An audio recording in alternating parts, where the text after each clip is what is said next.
కాళేశ్వరం ప్రాజెక్టుపై మరోసారి రాజకీయ వివాదం చెలరేగింది. కాళేశ్వరం బ్యారేజీలకు ఏమైనా జరిగితే పూర్తి బాధ్యత కాంగ్రెస్ పార్టీదేనని బీఆర్ఎస్ వర్కింగ్ ప్రెసిడెంట్ కేటీఆర్ తీవ్ర హెచ్చరికలు జారీ చేశారు. అన్నారం బ్యారేజీ సమీపంలో నిబంధనలకు విరుద్ధంగా జరుగుతున్న ఇసుక తవ్వకాలపై ఆయన తీవ్ర ఆగ్రహం వ్యక్తం చేశారు. బ్యారేజీకి సమీపంలో ఎక్స్కవేటర్లతో తవ్వకాలు జరపడం చాలా ప్రమాదకరమని, ఇది కేవలం నిబంధనల ఉల్లంఘన మాత్రమే కాదు, ఒక పెద్ద నేరమని అన్నారు.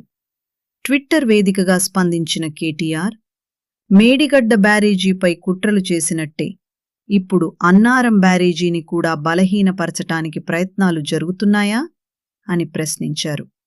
బ్యారేజీ సమీపంలో తవ్వకాలు జరపకూడదని ఉన్న నిబంధనలను పక్కన పెట్టి భారీ యంత్రాలతో ఇసుక తవ్వకాలు జరపటం వెనుక ఇసుక మాఫియా ఉందని ఆయన ఆరోపించారు. ఈ మాఫియాపై వెంటనే క్రిమినల్ కేసులు నమోదు చేసి కఠిన చర్యలు తీసుకోవాలని ప్రభుత్వంను డిమాండ్ చేశారు. కాళేశ్వరం ప్రాజెక్ట్ తెలంగాణ రైతులకు జీవనాడి అని, ఈ ప్రాజెక్టును దెబ్బతీయడానికి చేసే ప్రయత్నాలను రైతులు ఎప్పటికీ క్షమించరని కేటీఆర్ అన్నారు.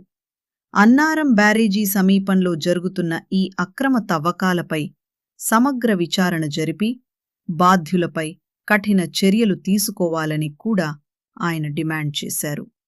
ఇక కాళేశ్వరం బ్యారేజీలకు ఏదైనా ప్రమాదం జరిగితే దానికి